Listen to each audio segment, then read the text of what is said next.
Beloved, welcome back to the shop. Today we kick off a brand new video series. We are going to be building together, you and I, the mother of all solar panel mounts. This, gentleman, is the backbone of our mount.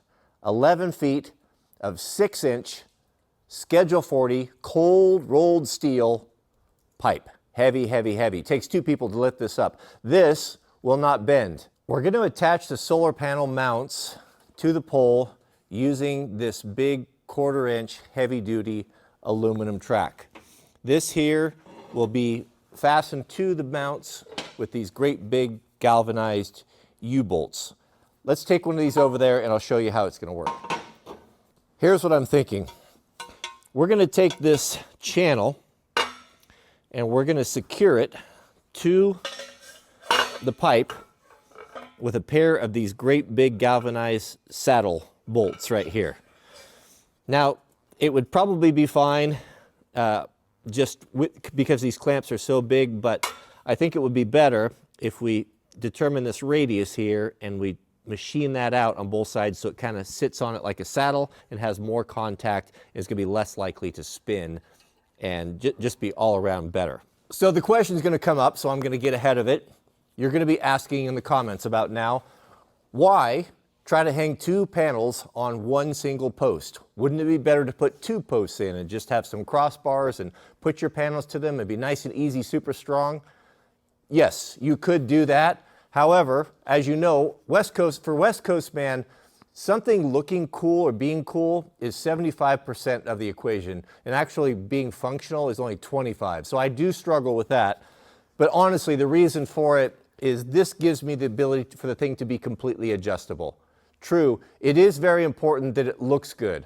I don't want to put some half-assed thing up that's going to look shabby. I want something that looks nice and looks professional and is functional.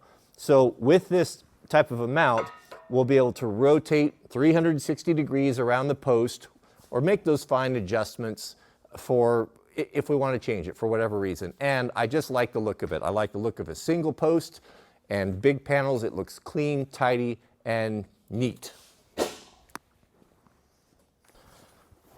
I measured center on this channel.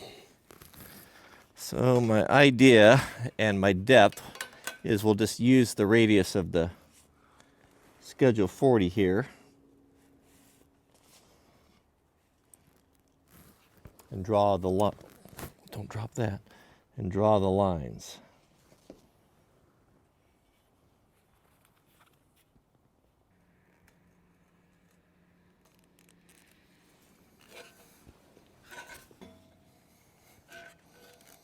It seems to me, with the tools I have on hand, the best way to cut these radiuses is going to be with a grinder. I'm going to try this Fiend grinder. I've got an 1/8-inch blade on there. I've got a cut brush we can polish it up with, but what I'll probably just maybe do the heavy lifting with this, notch it, and then I can do more the precision machining with this roll lock here. Let's give it a go. Let's see how she goes. Mama, you have everything you need. What are you griping about? Oh, you want your fancy feast, do you? Hard cat food's not good enough for you? Goodness, your entitlement. Come here. Is this the one you wanted? 3 of those a day. She's eating me out of house and home.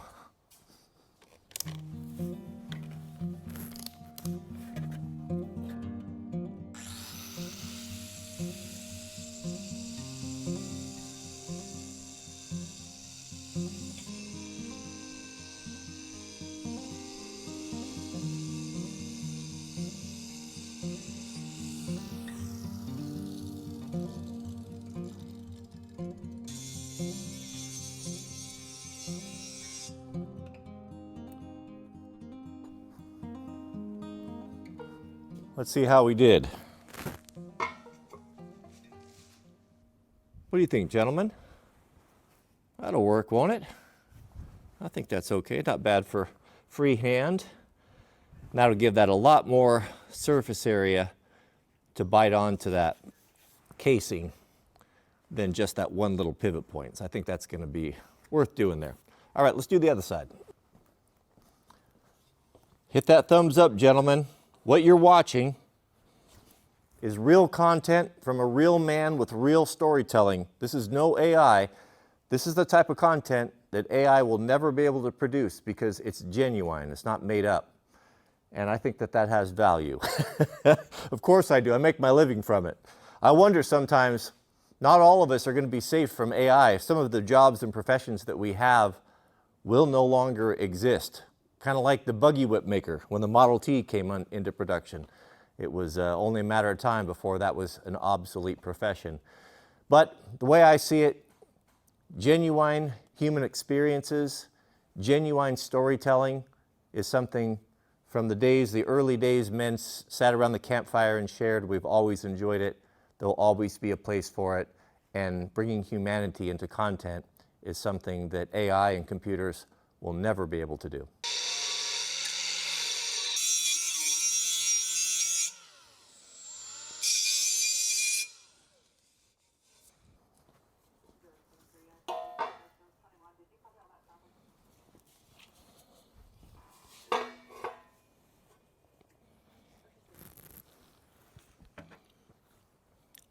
Looks good.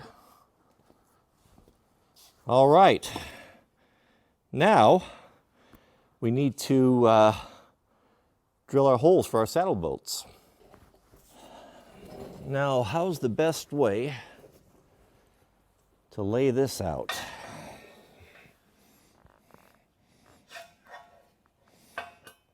I guess we kind of need to, well, I guess we could just basically just go in there, mark that from the underside with a pencil, because this is, obviously it's found where it's going to sit because it's on that radius. Mark that with a pencil. This seems to fit tight. And I'll over drill them. These are 5/8. I'll drill them, the hole's 11/16, so I have a little bit of extra, little wiggle room, because you know how these things are. And that's going to be a good mount, or that'll be a good connection. Yeah, well, let's try one there. If it doesn't work, we'll figure something else out. Check this out, gentlemen. This is my granddad's creeper. My Nana upholstered this headrest I don't know how many times. This has got to be what? From the 30s? I haven't used it for, it's so worn out. Look at this. My granddad was a mechanic. He wore the creeper wheels out. Look at that. Isn't that something? His whole career he used this. I haven't used it for a long time. Even right here, he broke this casting somehow. He brazed that, he repaired it. The wheels are all worn out. I mean, just a lifetime of use. Pretty special. I haven't had a chance to use it for a long time, but this is the perfect opportunity. Lay my head on the very tool that my granddad used his whole life. Pretty amazing. All right, we'll just kind of mark the outside of these guys.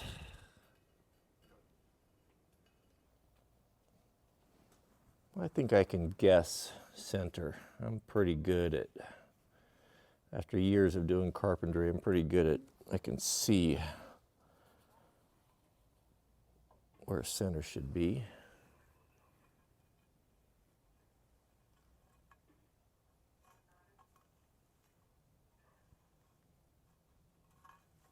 Those look pretty centered to me. Does that look centered to you? This is a spring-loaded center punch. So what we'll do is I'll drill a small pilot hole and then we'll flip it over and drill it from the other side.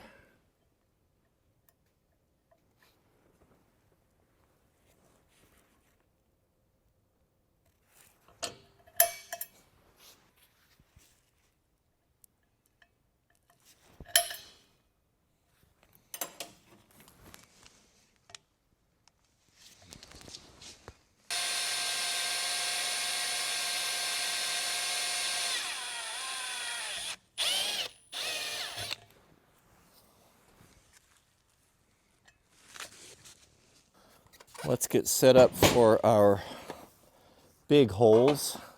Now I believe, what were these guys? Yeah, these are 5/8. So what I'm thinking, we'll just go over 5/8, 11/16, and that will give us a little bit of wiggle room.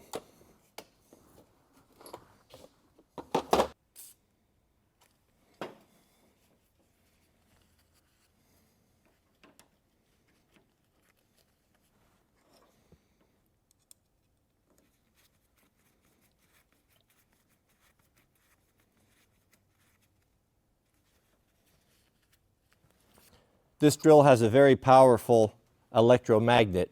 Now that will suck down to any metal surface. So you can use this, you can bore holes sideways, upside down, as long as you have a clean magnetic surface. It's very, very powerful. This is unmovable when that's on.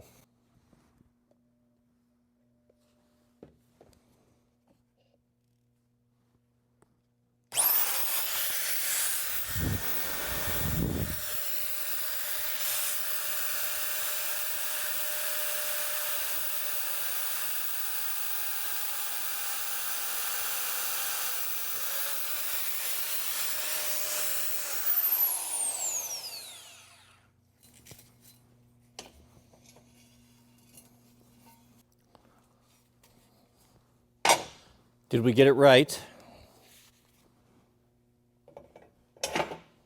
Perfect. Excellent. All right, Mr. Drya picked me up these are Nylock. These won't come loose. They've got that plastic insert in them.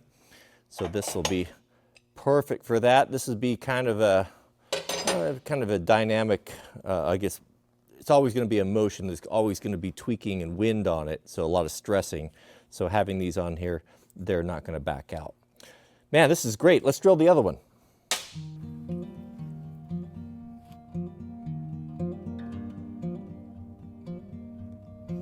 Best guess?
These are the slugs.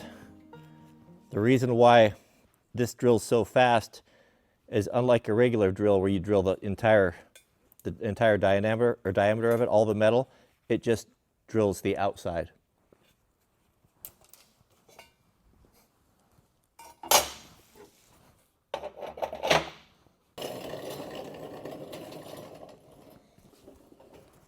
Now you can see how this will mount.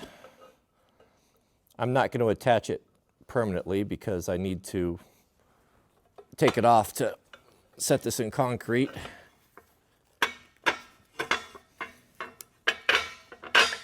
And build the rest of it. But these nuts will go on here. They'll tighten down. And now we'll have a solar mount where this will turn, and we'll be able to adjust it to get the premium angle regardless of where the post is. And with that radius in there, when these tighten down, these are pretty good sized saddle bolts. This won't move. It's got a lot of surface contact on there, and this will be This will be here as long as I'm walking on the earth. So I'm really happy with that. I think that's going to be real nice. That gives us a good foundation to build our, we're going to not only adjust this way, but we'll adjust on 2 axes. Actually, we'll be just on 2 axes. Well, gentlemen, I'm sorry to say that's all the time we have for today's project. I know these projects that I do go very slow and guys get frustrated with that, how little that gets done. But to be honest with you, it's really all that I can do. My days are pretty full. I wake up early. I'm usually up at 4:30 or 5. I go for a 3-mile walk. I do my workout, make my breakfast. I do a daily live stream in the morning for the members, and then to try to come up with an idea and set everything up and source all the materials and then do the work. And filming something, if a job takes an hour, if you're going to film it, you can add 2 to 3 hours on top of that.